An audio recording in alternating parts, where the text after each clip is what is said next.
Welcome everybody. It's 12 o'clock Mountain Standard Time, so we are going to start today's webinar on ethics, ethical service delivery for people with disabilities. Today's webinar is brought to you by the Center for Employment and Inclusion, which is a project housed at Utah State University's Center for Persons with Disabilities. We're a university center on excellence in developmental disability. A couple house cleaning issues before I turn the time over to Dr. Landon. First and foremost, if you can see right below me, you'll see some future webinars. A couple of these webinars are scheduled all these webinars, I should say, are scheduled in June. The first one is evidence-based practices in employment. This will be presented by Dr. Carly Gilson from Texas A&M, and she'll be reviewing just evidence-based practices that people can use to promote better employment outcomes for people with disabilities. The second one is maintaining relationships with employers. This is presented by senior consultant at Griffin Hammis, Ashley Lance, and that will be on June 2nd. And the third and final webinar in June is presented by Jillian Morley, and she is the Assistant Director of Career Services here at Utah State University, and she's going to be going over some tips to be a better job developer and help improve job placements for people with disabilities. So a couple really good webinars coming up. We're going to continue to offer these webinars throughout the summer, so keep apprised of what we're doing. You can log on to our project webpage at ceiutah.com, and you can get information about each one of these webinars and other training opportunities we have scheduled. Today, we're really lucky to have Dr. Landon present on ethics. Dr. Landon graduated from Michigan State University in 2016, and prior to his graduate work at Michigan State, he worked for 7 years as a rehabilitation counselor in a state agency. Dr. Landon teaches master's level coursework here at Utah State University in the Rehabilitation Counseling Program, and of course his interests include professional development of counselors, clinical supervision. Ethics is one of the reasons why I asked Trent to come and present today, and ethical decision making. So we're really lucky to have Trent or Dr. Landon present today. And before I forget, people are asking about CEUs for this specific trainings. Unfortunately, we're not offering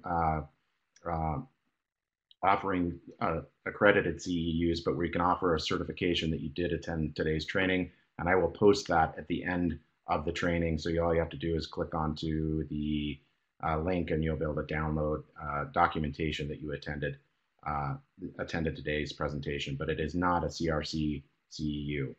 We will be developing those down the road. One other thing before I turn the time over to Dr. Landon is we also have the PowerPoint presentation down below, the third box down below my face. And then at the conclusion of today's webinar, because we are a grant-funded project, we have to report data to our funders. Please take some time and fill out a anonymous webinar evaluation. So without further ado, I'm going to turn the time over to you, Trent, and let you do your presentation. Thanks for joining us today.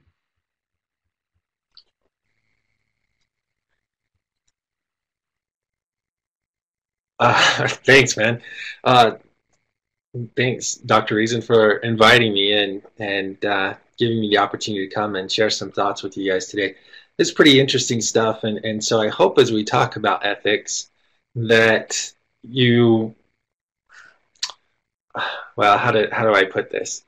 Genuinely, and I even teach the ethics class here at Utah State now, and typically when we think of that word ethics and mandatory trainings, it's I don't know if this is mandatory, maybe you just elected to come, but mandatory ethics trainings are often, not super well received. People are like, well, I guess I have to do it this year.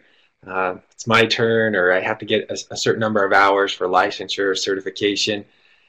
And it's not always the most exciting. And I personally feel that's very unfortunate, because ethics is really about decision making. It's about decision making models. And when you start to really think about what it is that we're doing and the choices we make and the ideas that we're tasked with implementing into services, the way that we're asked to engage with people in an individual way, but oftentimes with limited resources, everything that we do really has ethical parameters and considerations that we have to put into play. So I will do my best. If you have questions, fire away. Go ahead and type them into the chat box down below that says ethical service delivery for everyone. Happy to have you fire off questions, and I'll do my best to stay on top of those. And also then too, if I think we were kind of staying away from the microphones just because of the sheer number of people that are signed up, and I think we're still going to get a few more potentially that come in. So we thought we'd stay away from the microphones just to avoid a potential feedback loop and not being able to figure out whose microphone might be on. But if you have questions, I'm happy to respond to those questions as well. But first, I think just kind of a general overview, and then I have some questions for you. One is a general introduction of who I am. Dr. Reason gave you a little bit of background. If I've recognized some names on here already, both from class but from work as well. So some of you know that, like Alan Amat, sorry to call you out, man. It's been a while. Not calling you out, just saying, hey, here's a name right at the beginning, Amanda Salmon. Some of these folks know that I worked for vocational rehabilitation in Idaho. And I really enjoyed working for a state agency. For me, that was a great opportunity and enjoyed my time there. And then after a while, I thought, you know what, I'm going to kind of go back to school and get this PhD. And so in 2012, I worked for 7 years as a rehabilitation counselor. Went back to school, got the PhD, and then I've been lucky enough to come back to Utah State as a faculty member and work here in the program. So I was thinking the other day, between the doctorate program and then being here at Utah State, it's about 4 years in each place now, 4 years for the PhD, 4 years here at Utah State. I've actually been out of the field from a service delivery standpoint for longer than I was in the field. And I try to keep that in mind as I communicate with the students in our classes, but then also as I present. So as we go through our discussion today, I'm going to walk it through some philosophical background at first and kind of define ethics, talk about the purpose of ethical codes, and then get in towards the end on stakeholder expectations. I have a few recommendations that'll try to tie up any loose ends that we might have. But really try to walk you through what it is that we do here at Utah State. So some of you have been through my ethics class, and you're going to think, oh, I'm pretty familiar with this. But we'll try to give you an idea of how we teach ethics and ethical decision-making here at Utah State, because it's very much a skill set that can be taught, and it's a skill set that can be learned. And just like any other skill, it can be refined and improved. And if we don't use it, and we don't use it in an appropriate way, like a muscle, and atrophy setting in, it becomes weaker over time, and potentially then it can lead to mistakes. So a few questions, at least just to get started. I've kind of built these in, and mostly it's just so I can kind of get to know you guys a little bit better, kind of see where everyone's from. And so, whoops, I've got to adjust some things real fast. It looks like as I was trying to make some corrections as I set them up, I didn't consider everything. Mountain West, Pacific. So I apologize for this. I thought I was all ready to go, and now I'm editing it. So I went with geographic dispersion. Tell me, are you from the Northeast, the South, the Midwest, Mountain West, Pacific Northwest, Southwest? I was just trying to get an idea of where everyone's from. A lot of people coming in from the Mountain West, but still kind of a pretty broad dispersion, at least in terms of the United States. A little bit of the South coming in strong, second place after the Mountain West. There you go. Can give it just a few seconds here. Nashville, Tennessee, Utah. Hopefully, Tatiana and Jennifer, what you're seeing on your screen now is a poll, and you can click on that, and then you'll be able to. Katie says Utah, Amy says Utah, but you can kind of see. I imagine there's a strong presence from Utah here today. Oh, Proud Buffalo and Winston, Idaho, Utah. All right, so quite a few. Primarily Mountain West, though. And then my next poll. And this is where I took out some spaces as I was putting it together, because I thought it was spaces based on what I had copied and pasted from. But in actuality, I needed to leave those spaces in. So let me adjust this one real fast. And I kind of wanted to get a general idea of where everyone works. So where do you work? It's not a comprehensive list here, so it might be in other. Coastal Georgia, man, that sounds pretty cool right now, Katie. I could take Coastal Georgia at least right now. State VR, community rehabilitation program being one option. Other private not-for-profit rehab facility, and then even private for-profit. I kind of went there. Oh, I didn't put anything in terms of education, so I saw VCU pop up. Community College, Department of Veteran Affairs. Appreciate you guys chiming in. Just kind of trying to get an idea of where everyone works. Insurance companies, education. Yeah, I should have had that one. So school districts, could have had that. I'll have to tell me also, how long have you been in the field? That's my next question, and I just got to space this out again. How long have you been working in the field, and maybe more generally, because it can apply to all of us, in the field of disability studies, disability services, rehabilitation is a broad spectrum type thing. How long have you been working with disability and people with disabilities in particular? So pretty equal dispersion in terms of new, mid-career, established career, late career. It's pretty balanced across the board. That's good. So a few of you are saying I feel old. Yeah, time goes by quick, I think. Let's hide that one. And I think three more. There's just kind of giving me some background information on you guys. These next ones are a little bit more applied to what we're going to talk about today, and I'll give you a rationale as to why I'm asking these here in just a minute. But level of education is the next one, and it's not to out anyone. That's why it's all anonymous. But when we start to talk about ethics, it's not something, at least it might come up in a philosophy class in high school, maybe even in a philosophy class in a bachelor's degree, depending on what it is that you're doing. Some bachelor's degrees will have a little bit more information in terms of ethics and ethics codes and ethical service delivery. But primarily when we really start to talk about ethical codes and using ethical codes to kind of police a profession, to provide guidance and direction to a profession, that starts to happen at a master's degree.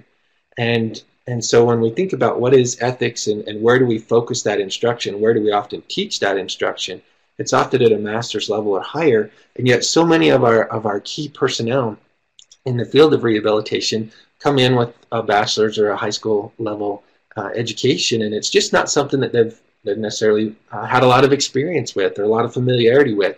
And then all of a sudden it's someone like myself, potentially, that comes in and says, well, you have to make these ethical decisions. You have to make ethics a part of what you do. And we take for granted at times that maybe some of that foundational knowledge hasn't been shared, and it's simply, again, just because of level of education. It's not good, bad, or indifferent. It's just kind of, it is what it is at that point. And it's just a way that we emphasize ethics in terms of where it falls for education. And so wanted to bring this in because I think it'll tie in a little bit later, so I appreciate that. A little bit of balance across high school, bachelor's, master's, PhD is a little bit underrepresented, but balance across everything else, so appreciate that.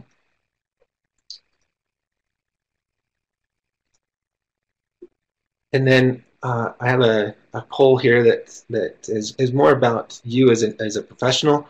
Are you licensed or certified in some way?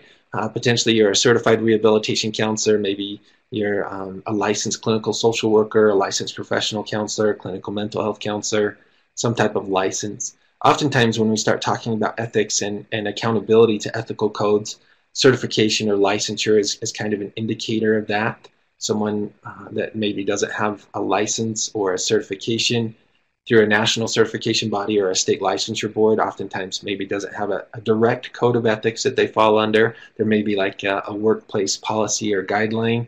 There may be a workplace code of ethics or standard. CARF accreditation requires that. Most of those community rehabilitation programs for CARF accreditation will have some type of in-house code of ethics. Associate degrees, you bet. And so employment specialist, yeah. So it's about half and half. Oh, right, man, split right down the middle in terms of license and certification versus not. And then my last question for us. My conduct is governed in some way, I'm going to make this a little bit bigger for you, governed in some way by a code of ethics perhaps a national code of ethics or an agency code of ethics. So is there anyone that's freelancing out there? Maybe the question. My conduct is governed by a code of ethics, perhaps a national code, a national certification body, a state licensure board, or an agency-specific type code. So pretty strong majority of us do have some type of responsibility back to a ethical board or ethics body of some type, governed by a code of ethics, says Roxanne. It brings us to the idea, oh, everything switched. So now we're 100%. I don't know if that's social peer pressure coming into play. I think it switched back to one no. Hold strong, hold strong. I always like the dissenting voice, hold strong. What that allows us to do, or at least kind of give me a mindset of what are we talking about today? What might be the background? What's the familiarity?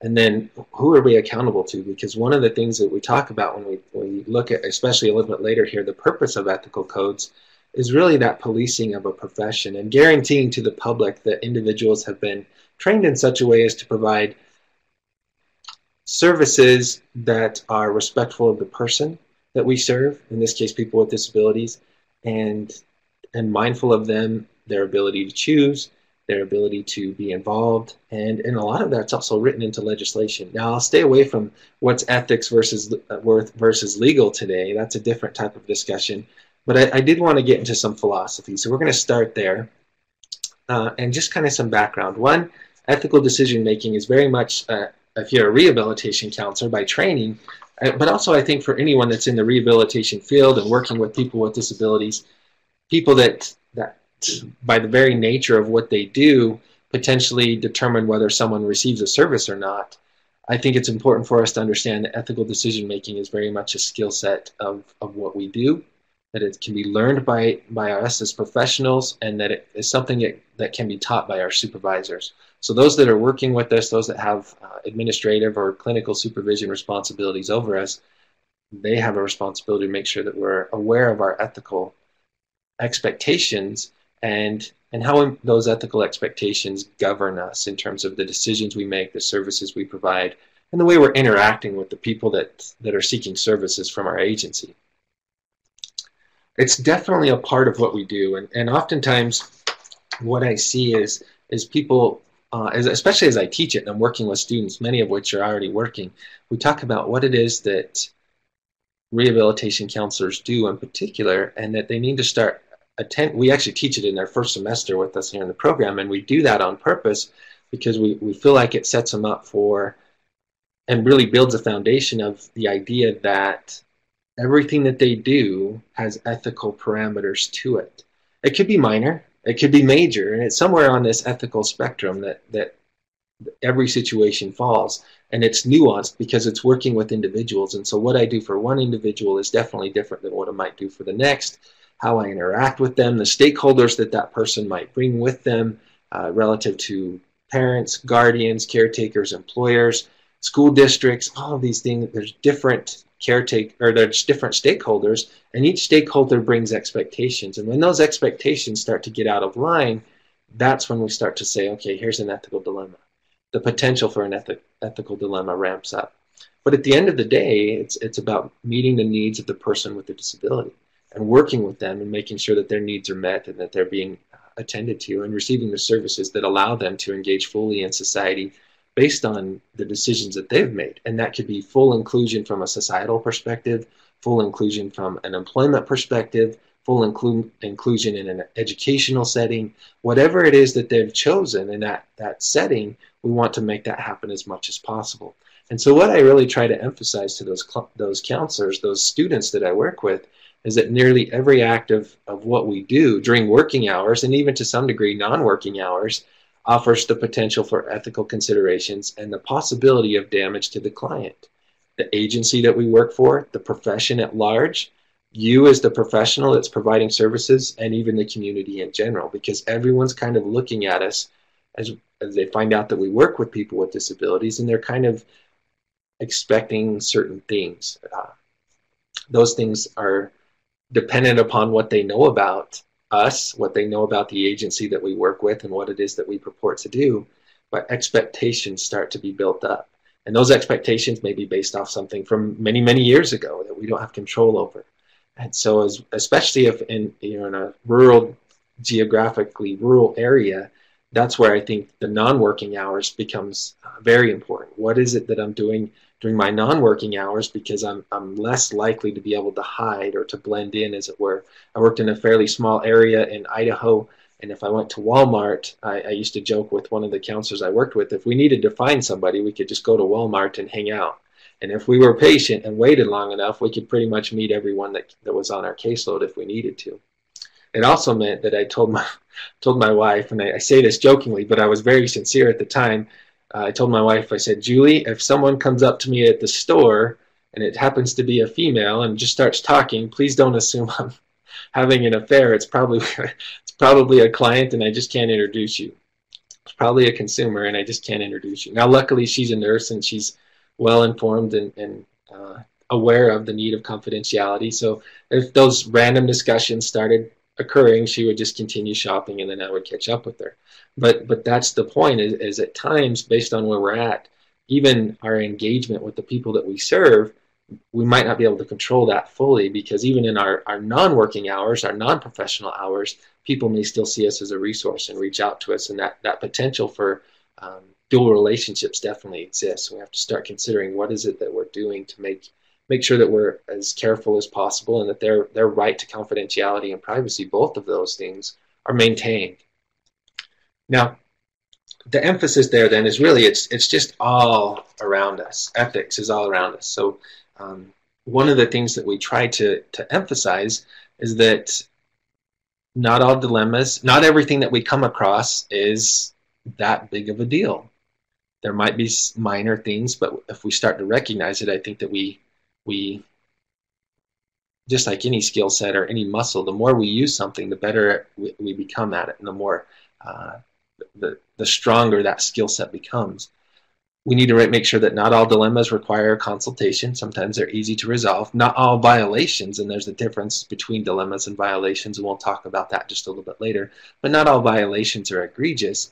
In fact, most of what we deal with is very subtle, is very, again, individualized, and we may not at the time recognize what it is that we're doing. And what it, at least in terms of a way of trying to describe it, one of the things that's been coined and is out there is this idea of ethical fluency. With fluency then being the idea that we can recognize something, it's kind of borrowed from the literature field, and if I throw out the term bicycle, most of you in your head start to have an idea of what the term bicycle relates to as an object. And part of being able to be fluent with an idea is being able for me to say an item, in this case a bicycle, and then you come up with the same mental picture that I do relative to what I mean by bicycle. And so as we start to talk about what ethical dilemmas are, what pops up in your mind might be different than my mind. There is, of course, always the very egregious things that people jump to, things like sleeping with consumers or clients. That's, of course, not something we should be doing, but not, especially in areas of counseling and psychology, not that long ago, at least in terms of big picture history, not that long ago, this was something that was readily acceptable. Over time, the field started to recognize the potential damage from a psychological, physical, emotional abuse standpoint, that this was inappropriate, and it gets worked into a code of ethics. In fact, most of what we have in terms of codes of ethics, they're very reactionary. In other words, somebody did something wrong, and then a professional body of some type said, that's something we need to get rid of, and no longer are we going to allow that. So in this case, we update it in sexual relations with current clients, at least in terms of the code for rehabilitation counselors, there's a 5-year grace period. And I have another friend that I talk to quite often on areas of ethics, and he says, Trent, why is it 5 years? After 5 years, is it true love? Why is it just that we never engage in romantic relationships with those that we've served in the past? And I think there's a point there. But what we're trying to develop in our counselors, especially, is this idea of ethical fluency. And fluency requires three primary kind of components. The first is speed and accuracy. And again, speed and accuracy, part of it is recognizing it in a very quick manner, recognizing that what I'm looking at has ethical considerations here. So speed, but then also accuracy, recognizing it for what it is. So as a situation comes to me as a professional that I'm working with people with disabilities, the scenario that's presented to me, do I interpret it correctly? Is what I'm seeing the same as what someone else might see, such as that term of, I throw out the word bicycle. I think we all kind of have the idea of two tires, a seat, handlebars, a chain. For some, it might be a 10-speed. Others, it might be a 20-speed. Some, it might be a mountain bike. Some, it might be those new electric bicycles. But generally speaking, it has the same form and function. And so when we start to talk about ethics in particular, if I throw out a scenario, do we start to interpret that correctly? And similarly, across our differences as professionals, do we all kind of have that same mental mindset? Do we recognize it, and how quickly do we recognize it? Sometimes that processing speed, if it's delayed, allows for violations and mistakes to happen. We don't recognize the potential red flags quickly enough, and so we might make a decision or a choice, and then after the fact, as we go back and kind of review or we get consultation, then it gets pointed out to us and we recognize the error of what we've done. So speed and accuracy are definitely a part of it. Acculturation is the second part, acculturation knowledge in particular, and this is the idea of what is expected of me based off of policy, based off of a code of ethics. What's the culture of the organization that I'm in? I think we've seen over time that not all, while many, well, let's think of it this way. There's many governing bodies out there. That doesn't necessarily mean that gets applied in the agency setting the same way. The NFL has a code of conduct policy. We see it being used in many different ways. Congress has a code of ethics, and we see that being interpreted and used in various ways. And I'll just leave it at that relative to Congress. Fluid reasoning is the last one, and that's our ability to conceptualize what's going on and then being able to accurately portray that to someone else. This is what I see happening. This is what I think we should do about it. Is this interpretation correct? Because if we're not careful, that's where things like emotion and assumptions can come into play, and our intent as well. Most of the time, when we talk to people that have made a mistake of some type, they weren't intending from the onset to go out and make a mistake. I wasn't trying to harm someone. I wasn't trying to be the person that caused problems. But slowly over time, in our intent to do good, we might, which in and of itself is an ethical principle, beneficence, in our attempts to do good, we might actually make some decisions that create a slippery slope that once we start down, we might not be able to recover from. In our intent to do good and work with those that we've been asked to work with, in this case people with disabilities, we end up making some mistakes because of some decisions, small decisions here, small decisions there, and over time those things could potentially build up. So we're trying to work towards being fluent in ethics, ethical fluency, because the reality is it's all around us. Now, governing bodies are built and established to kind of maintain a certain sense of control. If I make a mistake as a certified rehabilitation counselor and it's not illegal, it's just unethical, then the common person, the police, they might not be able to do anything about it. But a service recipient or a colleague, someone that's also in the field with me, can then report that to the Commission for Rehabilitation Counseling Certification, and then certain things can happen relative to up to my certification being revoked and that I'm no longer allowed to practice as a rehabilitation counselor. And in essence, then I'm excluded and kicked out of the profession that I've chosen. And similar to CARF, they don't necessarily require a written code of ethics, but they do require, there's not a standard written code of ethics, I should say, at least not one that I could find, but they do require for CARF accreditation for local agencies that provide services to people with disabilities. They look for an in-house code of ethics, and then they leave it up to that agency, that place of employment to establish that code of ethics and really then lay out what is acceptable behavior for them and within that agency. So once we join and align with a profession in some way, whether it's through certification or whether it's through employment, there are times where we then voluntarily allow someone else to police our behavior. In other words, as a rehabilitation counselor and as a certified rehabilitation counselor, I've basically said, CRCC, you can govern some of my actions. Not all of them, but some of them.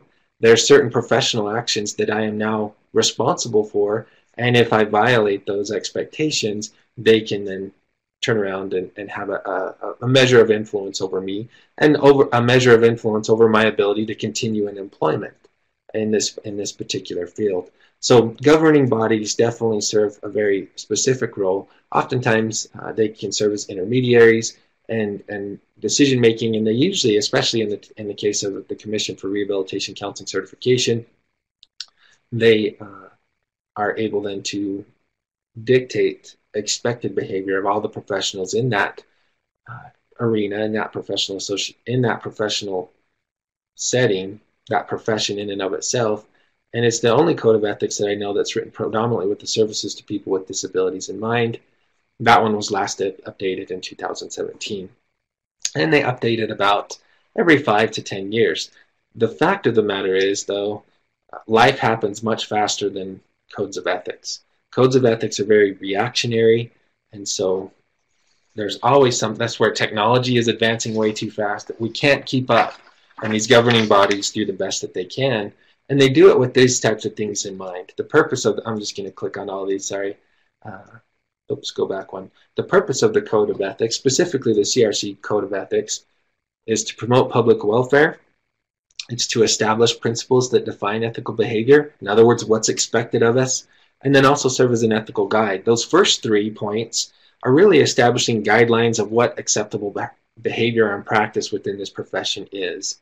The last one, serve as the basis for the processing of alleged code violations, is really then about punishment. And that can mean something that is unethical and not necessarily illegal. We can also have legal ramifications for some of our choices, but at least in terms of practicing within the field, if my behavior is deemed to be unethical, but not necessarily illegal, there are still ramifications. And in this case, my behavior is under the scrutiny and subject to the CRCC Code of Ethics. Where we start to get into problems can be types of thinking, and these are areas that we see quite often. And I'm going to start with the egocentric list here. And egocentric thinking is just kind of the general idea that things are true and this is just the way it is because of my own mindset, because of my own thinking. Very rigid thinking, but it's also still a very individualized thinking. It's true because I believe it's true. That definitely may not be a universal truth, but it's true because I believe it's true. It's true because we might believe it's true as a smaller group. It's true because I want to believe it. And these types of mindsets, these types of thought processes, you may have seen play out with the people that you're wanting to serve, that you do serve, the people that you're serving right now. It's true because I've always believed it. That's just the way it is. Rigid thinking can lead to this egocentric type thought process. One of the things I typically show, I wasn't quite sure how it might play out in this format, so I elected not to, but I show a video of, it's a CNN clip of a lady that's 104 years old to kind of demonstrate egocentric thinking. And she's 104 years old. She's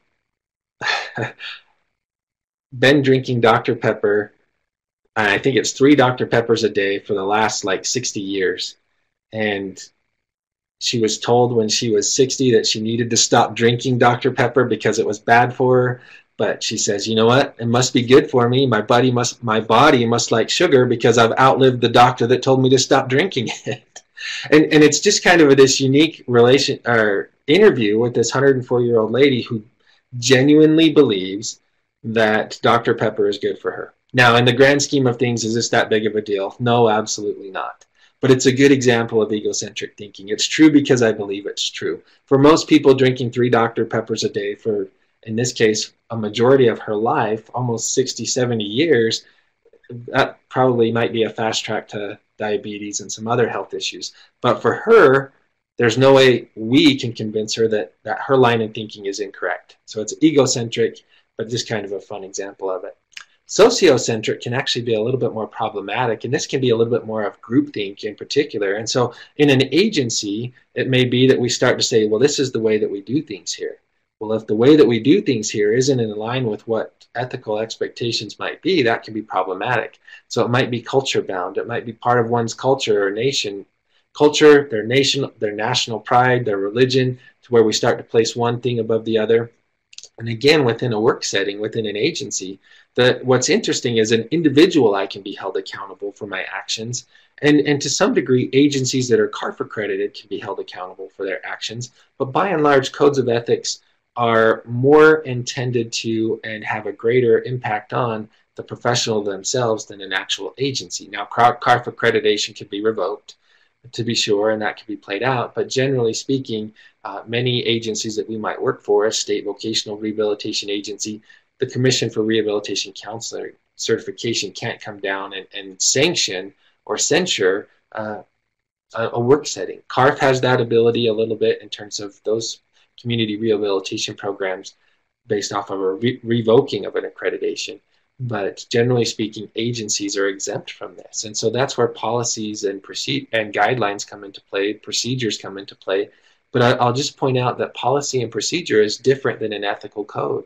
And policy and procedure usually has political ideas and ramifications underlying it. And it's not always necessarily in the best interest of the individual. It might be in the best interest of the agency.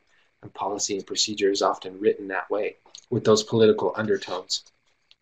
Another example of why we sometimes get into trouble relative to thinking comes from the 1950s with a pretty interesting study by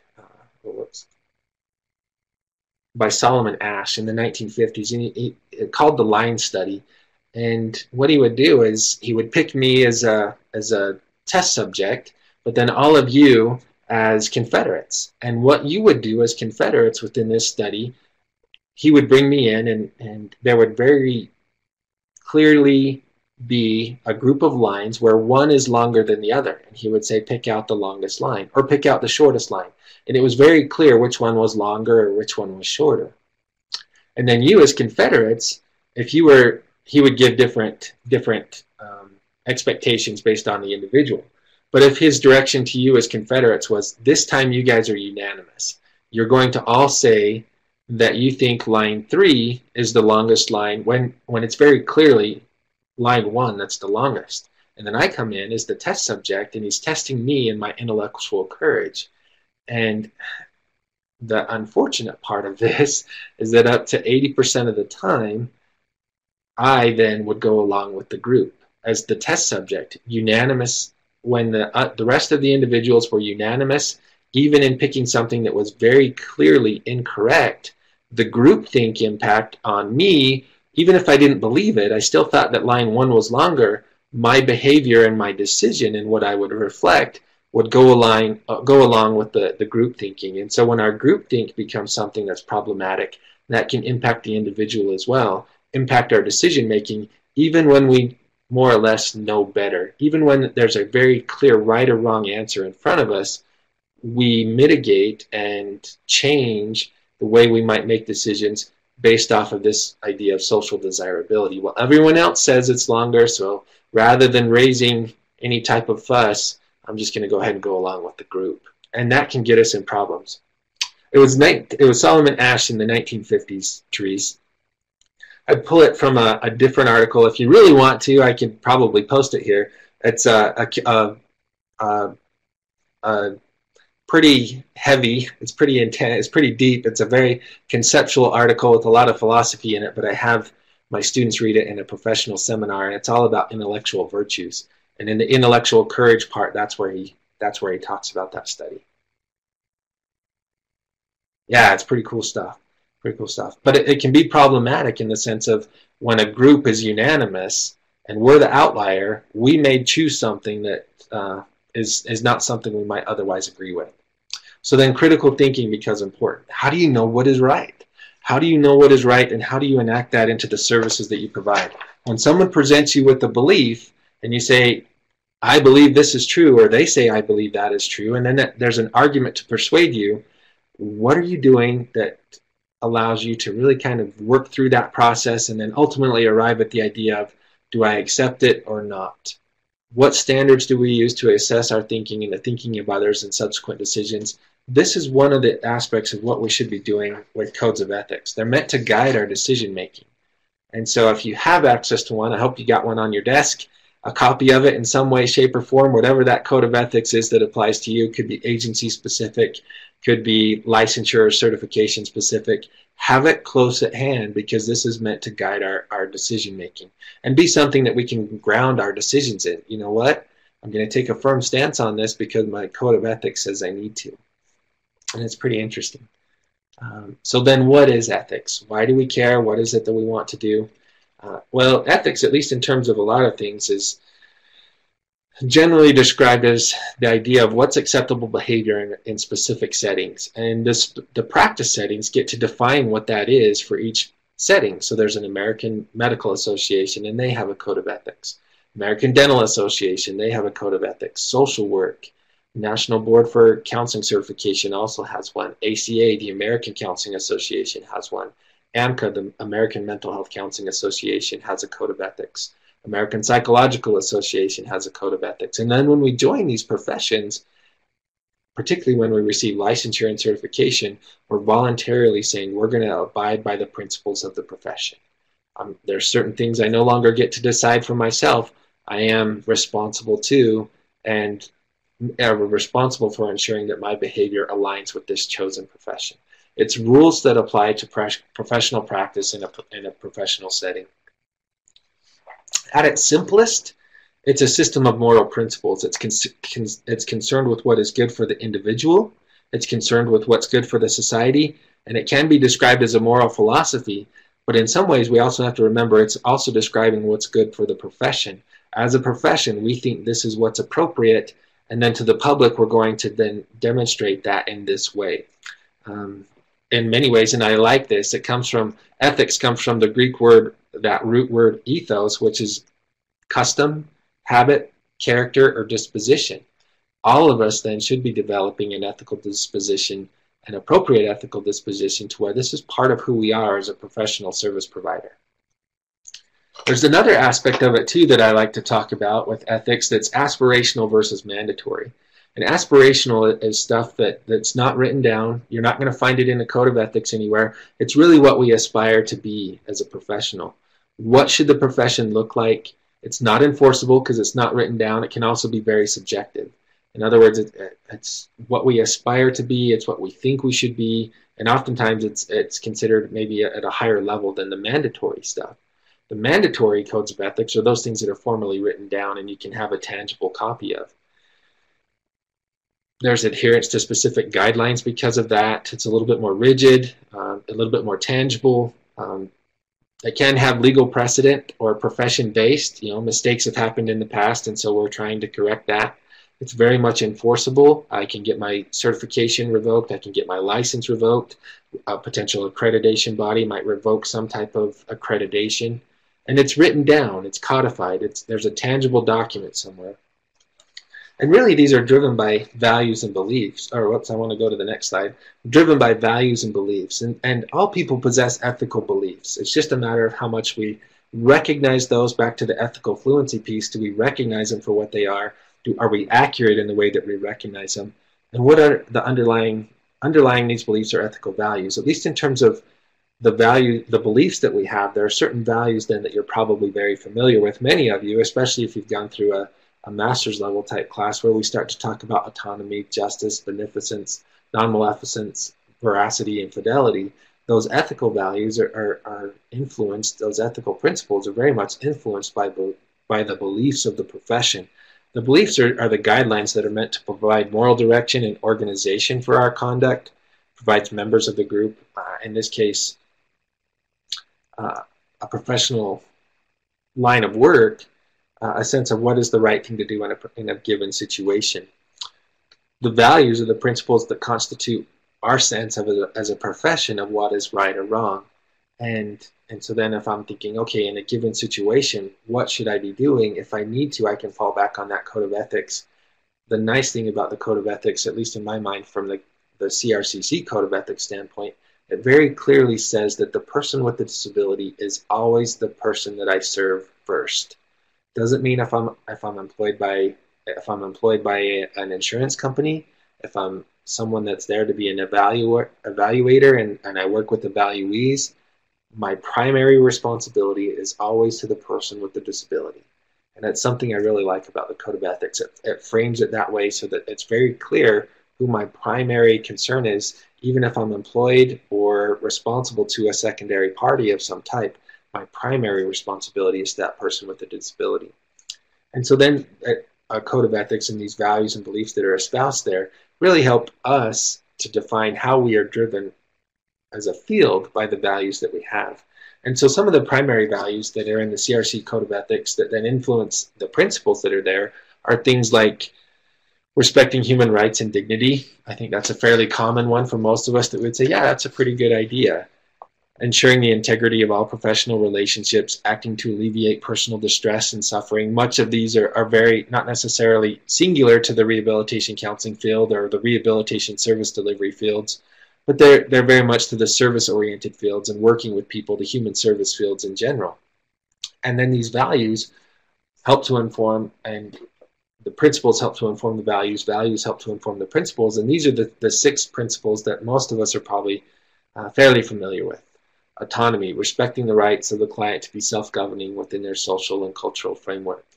Beneficence, to do good to others, to promote the well-being of clients. Fidelity, to be faithful, to keep promises, honor the trust that's placed in us as professionals. Justice, to be fair in the treatment of all clients, to provide appropriate services. Non-maleficence, doing no harm. Veracity, being honest. And where we start to see ethical dilemmas arise is when there's a little bit of friction between these ethical principles. In other words, in my desire to do good and my desire to be beneficent, I want to promote the well-being of all of my clients. Autonomy says they get to choose the services that they'd like within, and then I start to put a caveat on it, don't I? Within expectations, because the reality is we have limited resources, we have finite resources, and justice, to be fair in the treatment of all clients. And so one of the things as a rehabilitation counselor in the past that was always difficult and yet justifiable was a vehicle modification. It's very expensive, and with finite resources, how do I appropriate those resources appropriately to make sure that I can serve the most people? And if someone comes in and needs $60,000, $70,000 for a vehicle modification in order to get to work, from a justice standpoint, I need to make sure that they're served. From a beneficent standpoint, that's what they need in order to get to work. But then I have other clients and other stakeholders that are saying, wait a minute, if you spend that much on that person, now you're going to have limited resources for us. So now you're doing harm to us. You're taking away our potential resources. And so those things start to kind of conflict. And when those expectations are not being met, when those expectations are in direct opposition to someone else's expectation, there's probably a strong likelihood that you're attending to these principles very well, but there's multiple stakeholders and multiple expectations, each of them having their own expectation of how you're going to deliver these principles and ensure that these principles represent the way you're providing services to them. And it creates confusion and conflict, and sometimes can lead to dilemmas and then ultimately violations as well. Now, part of the reason that I try to bring this in is a discussion on why we need codes of ethics relative to Abby, similar to adhering to the CRC Code of Ethics in your agency policy, it's a hard balance at times. Absolutely.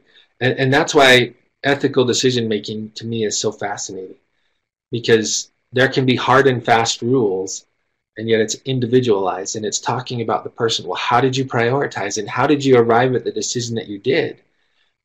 There's a nuance here that's very subtle. It's important. I love the point here. It's a hard balance, and as professionals, that's one of the things you're tasked with doing. And in that area, there's often not a lot of guidance, and so it's a very hard balance at times. And what do I do? There's some of these older articles that are out there in the literature with ethics are very fascinating. The 1970s, there was an article written by an author named Geist, and his recommendation was, you have to, as a rehabilitation counselor, if your agency's policy is at odds with the Code of Ethics, it's your responsibility to quit. Well, wait a minute. most of us, that might be our primary source of income. And you're telling me I'm supposed to quit if the policy is in conflict with my code of ethics? And that was his standpoint. It got published. It's a fascinating article that really basically say, as professionals, we should be doing this in order to ensure that services to people with disabilities are provided appropriately and not mitigated by policy, which is, again, the hard balance. And so, Abby, you're right. We're justifying what we're doing and why you're doing it. And the thing that I always tell people is make sure that, at least in terms of my class, consider this: we're an increasingly litigious society. Would your actions hold up in court? And that's an unfortunate way to have to think about it, but it's part of the reality of where we're at right now in terms of the way society has gone. Uh, Highly litigious. Can you justify the decisions you made? Have you aligned it with a ethical code of a decision-making model, an ethical decision-making model? And if you have, you're probably going to come out okay, especially if it aligns with what most professionals in your same situation would do: accuracy and recognizing it and being able to translate it from professional to professional. If so, you're probably going to come out okay. But part of the reason we need codes of ethics, though, too, is just that general idea of stigma that's out there, specific to people with disabilities, because the world views people with disabilities a little bit different than most of us. And I don't think that's a surprise to many of you. The way, as we enter this field, as we start to think about disability, psychosocial aspects of disability, inclusion aspects of disability, we tend to kind of then recognize the idea of, what we do respect and value everyone's right to participate in society, including employment, educational settings, social settings, across all of these parameters. And in so doing, though, one of the things that we have to remember is not everyone in the world thinks like us. And so I'm just going to kind of bring some things up here real quick so we have it all in front of us. But it gets at the idea of models of disability and the way we approach the psychosocial aspects of disability. And we use them to really kind of define how we're going to approach things. And historically, there was the religious or moral model of disability, particularly in the 1700s. Alms was a general idea. The church, whichever church that was, but the church was often seen as the primary caretaker of people with disabilities, particularly neurodevelopmental, intellectual disabilities, as well as major psychiatric disorders, schizophrenia, that type of thing. And the church, whatever that means to you, was the one that were the primary caretakers of persons with disability.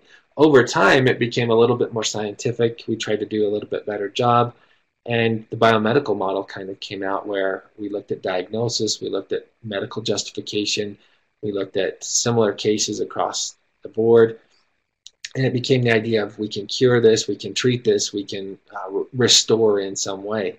And these are non-interactional models, which means it places the responsibility of adjusting to the disability on the person or on the family that's the caretaker. It does not place any responsibility on society at all.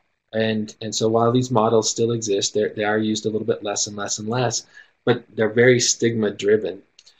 Since the 1973s, the Civil Rights Movement, the Consumer Rights Movement, the passage of the Rehabilitation Act of 1973, and then later with the 1990 Americans with Disability Act, we started to shift our mindset a little bit more. People with disabilities were really finding their voice. This idea of nothing about us without us really started to come into play. And that's where you get these more interactional models, where it places the responsibility to address the disability on society, not the individual.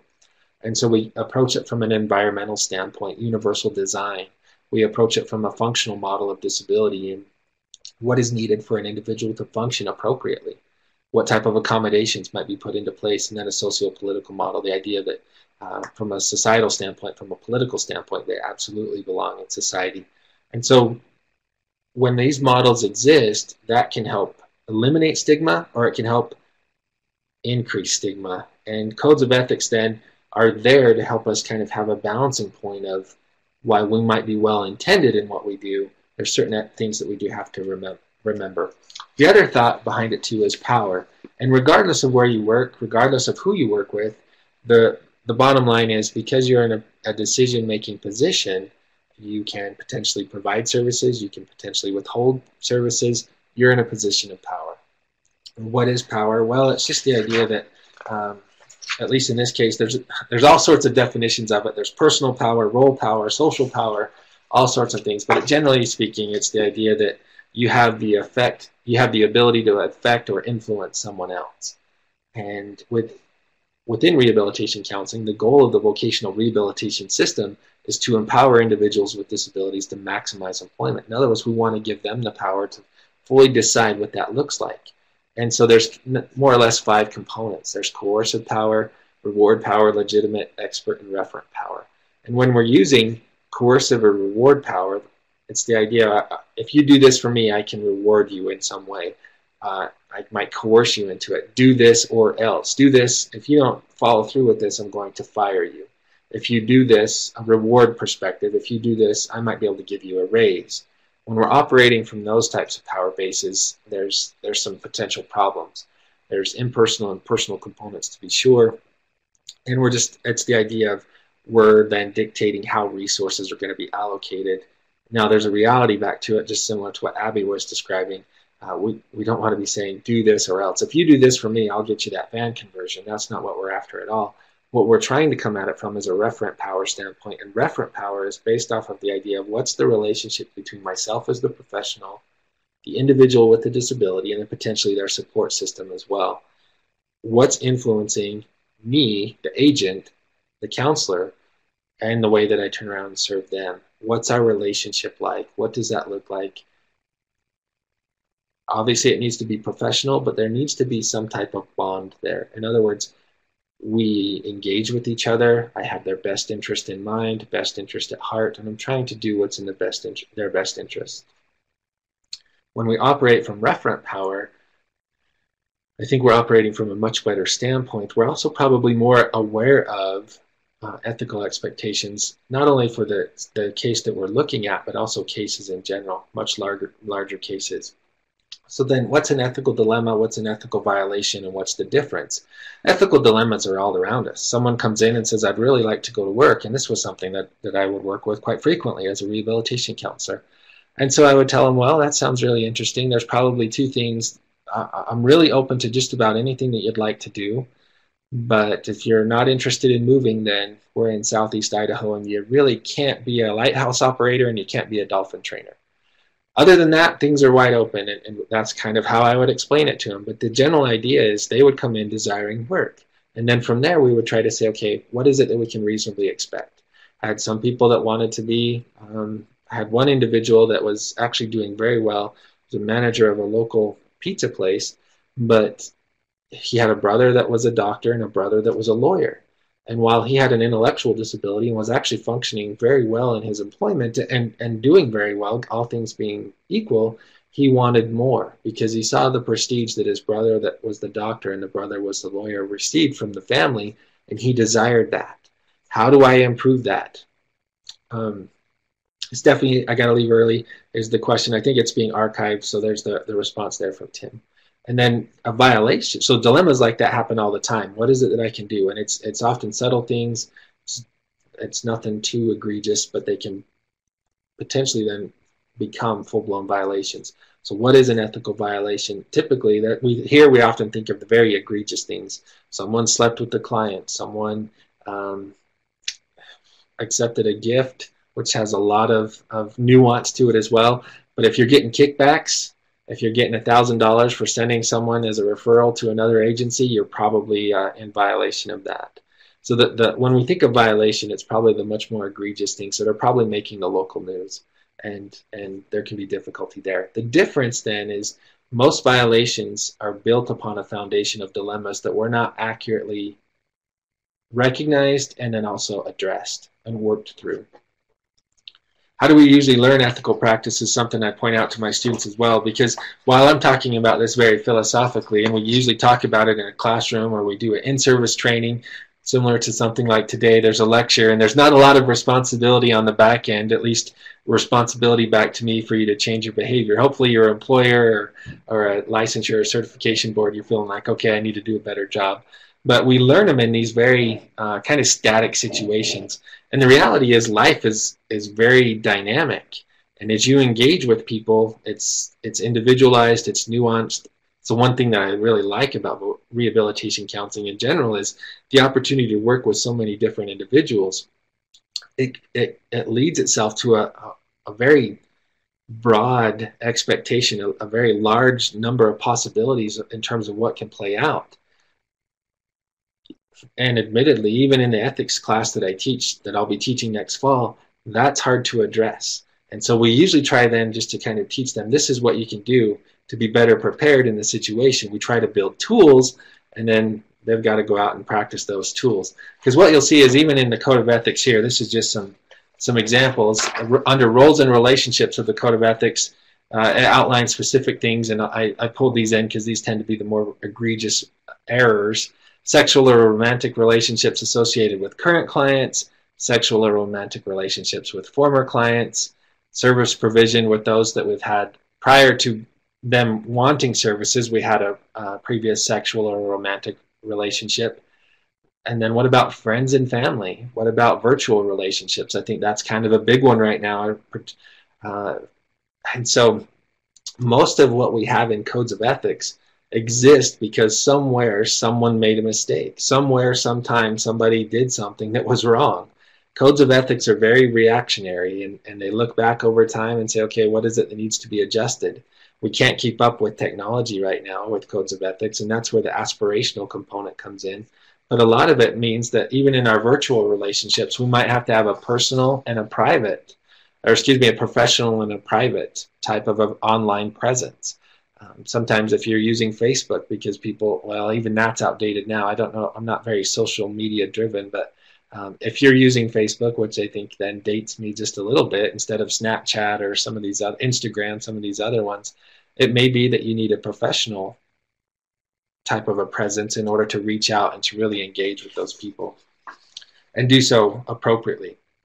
Because the fact of the matter is, mistakes happen, and codes of ethics are usually geared around what were the mistakes that we've made in the past.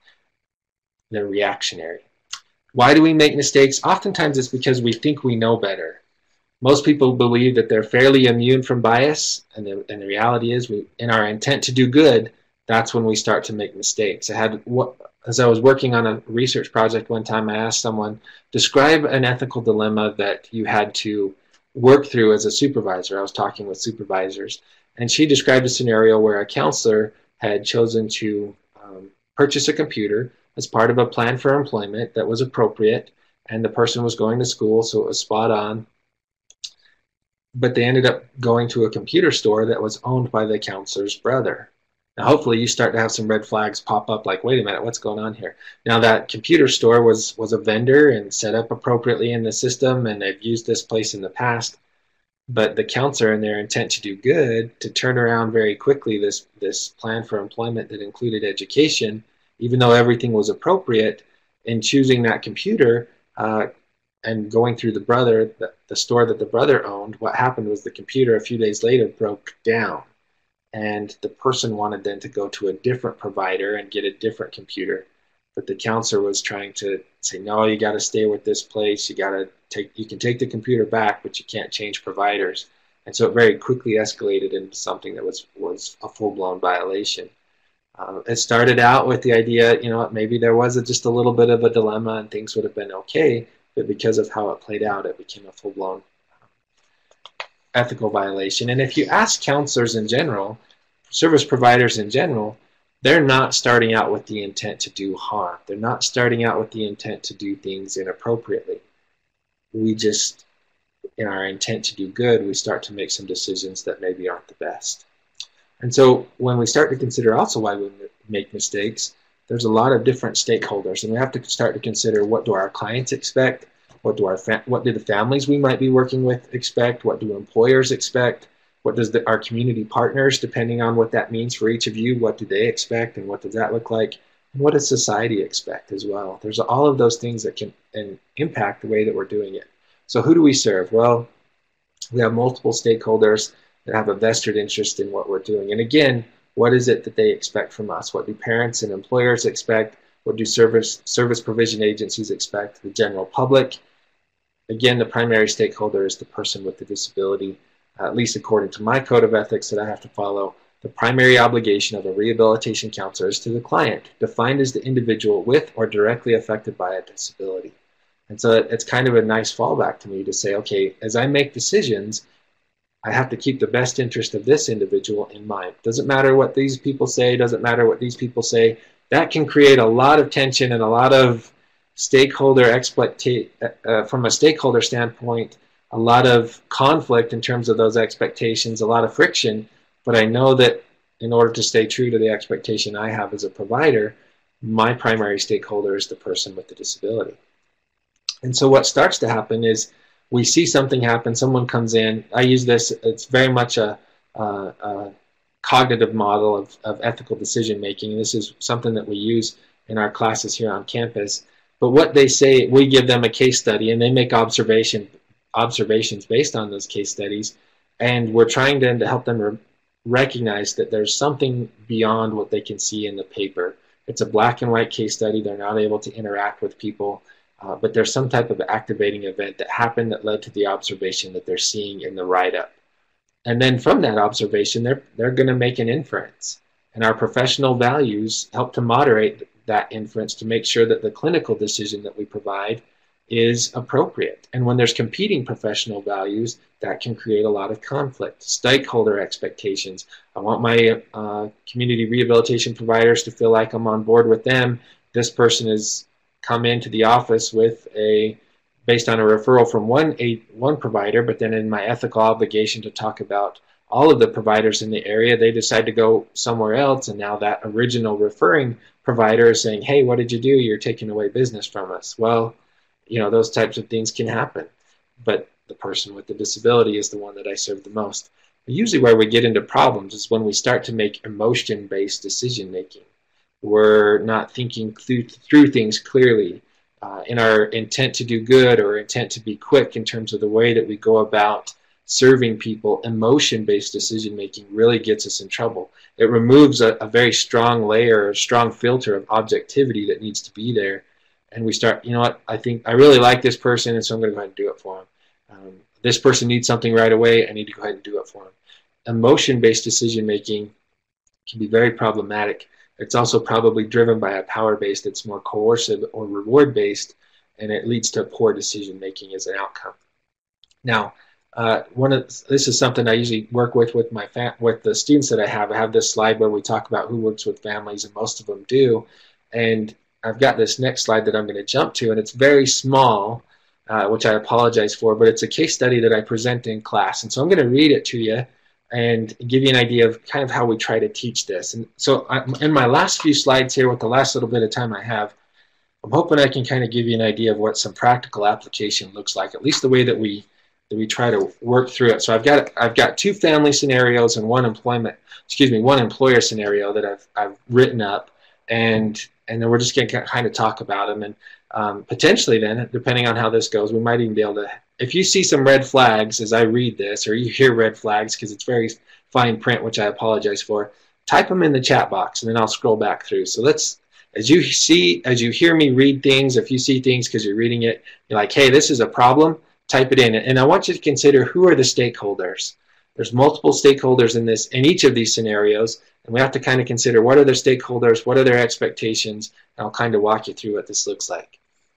So here's the case study. You've been working with a local high school student for the past 6 months.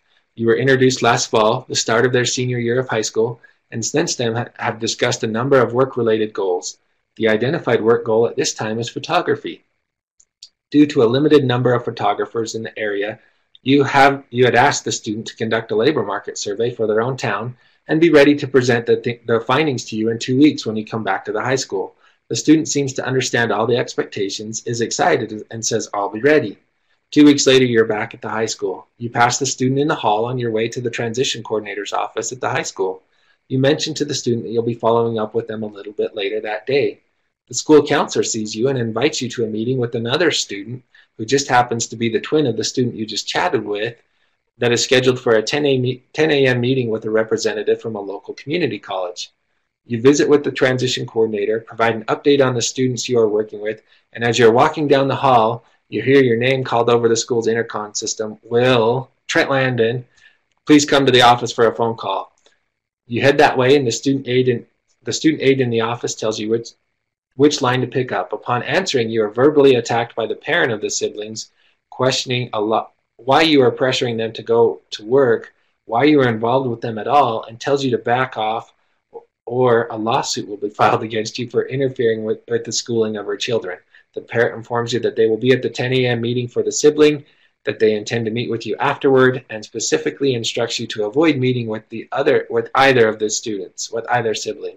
Bewildered, you hang up. You mention this to the school counselor and the transition coordinator to see if there was something amiss. Neither know of anything, and as you and the school counselor had worked to get the second sibling enrolled in the CNA concurrent enrollment program, which is the focus of the 10 a.m. meeting that day, the school counselor invites you to attend that meeting as well. 10 a.m. rolls around, you walk into the meeting, the parent takes one look at you and says, you have to leave. The school counselor intercedes and you're allowed to remain. The hour is rather long, and you notice the representative from the local community college is getting grilled by the parent, and you keep thinking to yourself, but these students are over 18. How can the parent be asking these questions? So hopefully as I read it, now, the hard part with case studies is finding things that aren't so obvious that it becomes super easy to pick things out. But it's also putting things in that hopefully are realistic of everyday life. And so this is one I just posed to my students in their class. So some of you that might be on here, they've had class with me in the past, probably should look a little bit familiar. And while you're typing, what I have them do on this next slide, which kind of came through a little bit fuzzy, which I apologize for, is I have them break it down. The first thing that I ask them to do is just, HIPAA release to speak to the parents, but they're over 18, Abby. Do you really need it? I mean, it depends on the disability, right? I want to know if the parent is a conservator. Jennifer, now you're starting to think along those right lines. All of these things, they come into play. And of course, in a black and white scenario, it's difficult to say, well, here's all the parameters. But these are the kinds of things I want them to start thinking about. What about this? What about that? Do I need to let the parents know? Legally, maybe not. But even if they're 18 or older and they're still living at home, one of the things I tried to point out is the parents and the family can be a great support. The parent should probably know what's going on in some way, shape, or form, at least because they might be the one that's driving them to appointments. And so we have to walk through that. And so what I asked them to do is pick out certain ethical terms that we've talked about in that course. So confidentiality, legal guardian, informed consent, veracity, I call those the observations. What are you seeing? What's happening here? And just put down a term. And then the next column I say, well, what are the values that are represented here? What's going on? Match it to our CRCC Code of Ethics. And then what values are competing and why do you think so? So in the first line it says confidentiality, absolutely so. The two students in this situation, it's their right to confidentiality. And then in this case, there's a mom's desire to protect and make sure that her children are safe and protected. And so mom's expectations are a little bit different than the children's expectations, which are a little bit different than the parents' expectations. And so it all comes into play. So Mary Ellen says confidentiality would seem to be a factor. If the provider checks in at the school office first, it might not confuse which twin they are working with. There may be guardianship issues as well. Absolutely. And so there's a lot that's going on. Veracity, working alliance, value system, all of these are terms that we use in our class. And it's geared around the idea of what does the mom expect? What do the kids expect? What's going on? And so these are some of the student responses as you keep typing. Stakeholders, the balance between the boys, the parents, the school system, and you as a provider. Here's some of the comments that came back from the student. This might have been from 2 years ago, I think, actually, but some students that I had in the class. And some of this is really interesting, and I always learn more from them, so it's pretty interesting. The counselor approached the client in public to notify them that they would be meeting later. The client has a right to privacy in the interaction established in the interaction. Approaching the established client in the hallway could jeopardize the client's right to privacy by raising questions, which is a very fascinating observation by this student. And it led to some great in-class discussion. Yeah, you know what? It was probably a well-intended comment by the counselor in this place, in this scenario. They're just passing each other in the hall. Hey, I'll be checking back in with you. I'm excited to see you. Well, it was well-intended.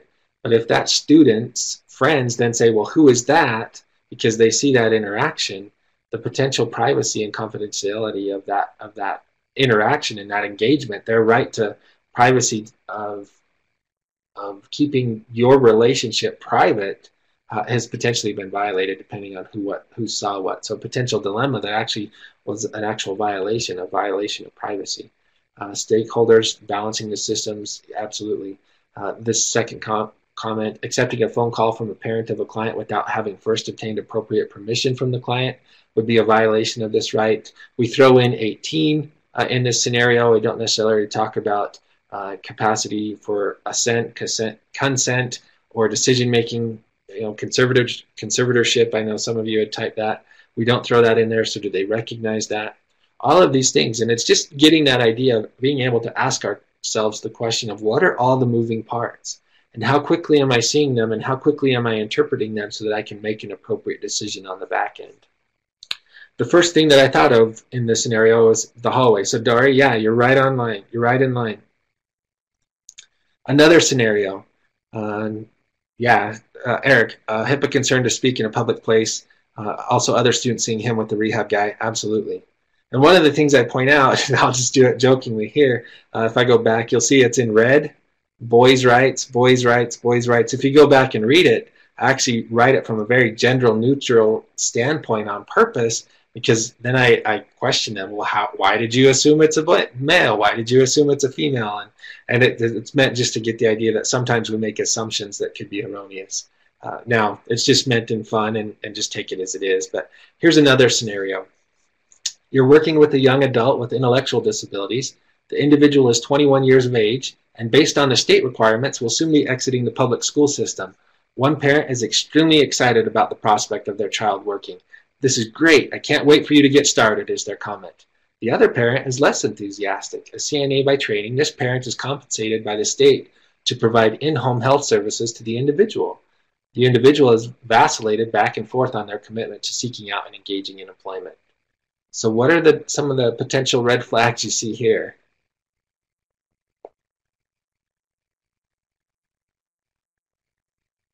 What are the stakeholder expectations? How might those be at odds with each other? Because that's something you're going to have to navigate. It's part of that real life application of ethical decision-making skills that really is not taught very well in a classroom setting. It's not taught very well in this type of setting, but it's a practical application of what we see, I think, in a real world setting. CNA doesn't want the child to leave so that they could, whoops, going a little too fast. I'm going to see if I can scroll up. The CNA parent doesn't want the child to leave because they might lose income. Absolutely. The parent is a caregiver. In many states, especially in rural areas, this might be a very, well, at least for myself, I saw it quite frequently. That was a reality. There was no providers in the local area, so one of the parents, out of necessity, might go through a CNA training, typically the mother, and then that would be a form of income for the family, but also a form of service provision to the individual. And so then if we send this person to work, one person might be losing a work identity. They might be losing income as a family. And so it's at odds. Now, our primary responsibility is still to the person with the disability in this case, but the decisions we make have true ramifications for the entire support structure here. The parent may have a vested interest in the child not branching out due to a financial loss. Absolutely. Are the parents the legal guardians, says Milt? And there's a question there.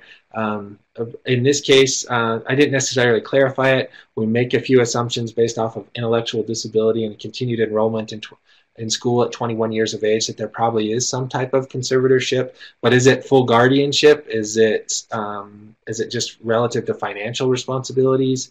It could be different levels of guardianship or conservatorship. There's a lot that could come into play. And then whose decision making is it that we ultimately need to respect?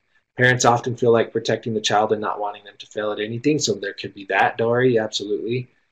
This happens a lot in Upper East Tennessee. It can be quite difficult to work with, absolutely, Craig. If a parent or guardian are receiving income for care, ouch, yeah, it's difficult. Does the individual want to work, Jen? I think that's probably the key question here. What does the client want to do, Abby? And it's bringing it back to that. And then as a professional, as a service provider, being able to navigate the expectations of everyone else. Hey, look, the individual says they want to go to work. That's who I'm going to serve. That's who I'm going to support. Whether it's supported employment, customized employment, doesn't matter what it is. They say they want to go to work, and I'm going to help them get there. Now, how can we balance that out for the rest of you? There might be other services I can provide, or there might be things I can refer you to offset the loss of potential income. But my guess is this individual is vacillating back and forth because one parent's saying, do this, and the other one's saying, no, no, no.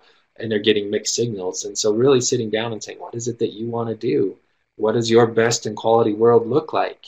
And engaging with them in that way.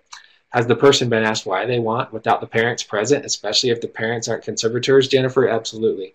And it's getting back to what does that person want. So privacy and confidentiality are some things to kind of consider. There's two different terms. Privacy just being the idea that, let's see, I got ahead of myself a little bit. I was going too fast on my own slides, but I might have taken these out. But privacy is the idea that you're able to control as the individual everything about our relationship. So the fact that someone is working with me as a rehabilitation counselor, they have the right to privacy, and I do not tell anyone about that relationship. Confidentiality is specific to what happens within the counseling session. And there's still a right to confidentiality, to be sure, but back to the student hallway, the right to privacy was violated in addition to confidentiality, because privacy is the right of that person to maintain their not that idea or awareness of their relationship with me completely private from all of their friends or families. Now, if they tell other people, that's up to them, and they can disclose that. But there's a difference between privacy and confidentiality. There's also a difference between terminology. There's consent, there's proxy consent, there's assent. I've got some things there for you. You can go ahead and look. But someone essentially can assent. That's the idea that they may or may not, depending on level of guardianship, actually want to engage. But the person that has the decision making is saying you're going to do this. So I've got some things there for you if you have questions. I want to jump to this last scenario here. I think I've got about 9 minutes left, and so I want to get to this one. I think this is interesting. I placed it based off of being here in Logan, Utah. But I think this one's fascinating. So again, watch for the red flags. Mary Ellen says, living in a small town, sometimes I run into a client or former client with the parent, like in a supermarket. And although they may initiate conversation, I keep it very generic. If they want to cover information, I refer them back to their counselor to make sure that so that they could perhaps reopen options for the client. Absolutely. It's difficult. What can I share? What can I not share? What expectations and I don't want to guarantee anything. Depending on my position, because others might have decision making that impacts that. And so, yeah, I think what you share, Mary Ellen, as we're seeing with Abby, kind of saying, yeah, same thing here, is that's a scenario, especially in rural areas, that's very applicable and can happen quite often. So here's another one, and this is working with employers in particular. So a little bit different stakeholder here, but an employer stakeholder. You've been working with a local student with a disability. The student would like to be a film producer, but you both agree that it would be difficult to find this type of placement in Logan, Utah. So you start looking around and find a local TV station willing to train him as a cameraman.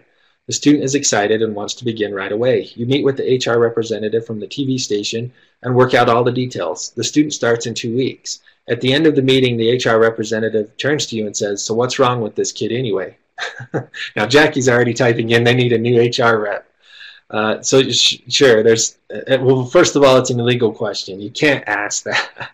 And most of us, I think, are very familiar with it.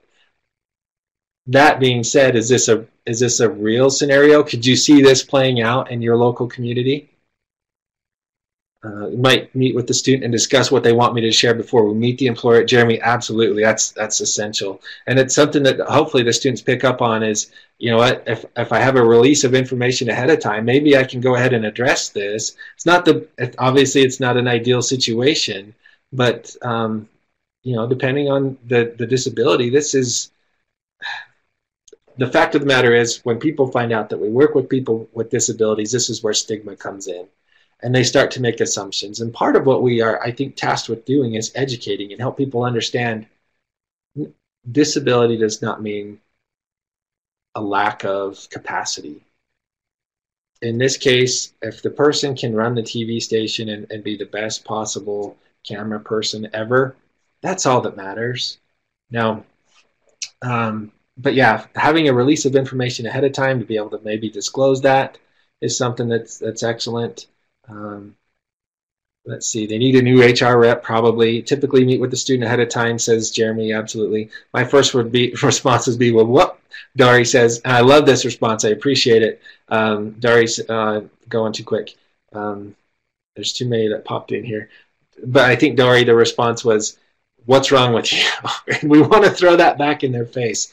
And I appreciate the truthfulness that's reflected there. Now, do a mock interview, maybe help them know what to expect, educate and lay the groundwork beforehand, disclosure on what the client did not want shared. Eric, absolutely. Yes, we work with disability etiquette all the time. It's something that is difficult. Now, I'm going to put a little caveat on this one. This one comes from an actual scenario that I worked with as a rehabilitation counselor back in Idaho. And so some of you know where I work, and it gives you a parameter of the geographic area that I worked in. But the reality is, I was working with a local community rehabilitation program, and we'd found an ideal setting. And this young individual, this student, I've since asked for their permission to kind of share this and use this, and they've agreed to that. So I share it with them knowing that I'm talking about it as well, because I think it's a fascinating learning tool. I hadn't prepared ahead of time. I didn't have a release of information to really talk about the nuances of the individual and what the disability was. And so I made a mistake. Now, I did it purposefully, and that's not to excuse my behavior. That's why I love it with my students, is because I get to say, hey, look, I made a mistake.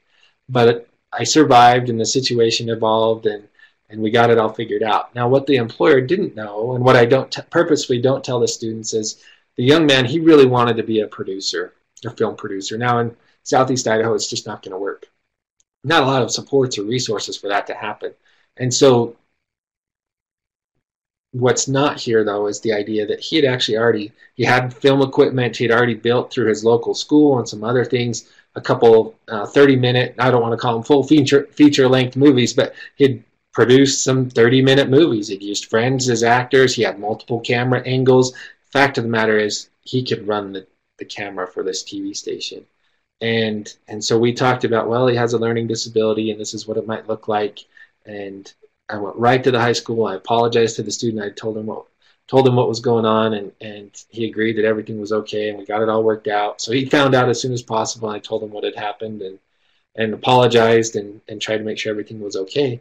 But he went to work there and just did an amazing job. When it came time for him to leave and go to another place, they provided a referral. He went down to a local TV station in that area, was a TV cameraman down there. When he came back, they hired him back. The fact of the matter is, kid knew how to run a camera. And once they saw that, all these other concerns went away. Now, did I make a mistake? Absolutely. And so mistakes happen.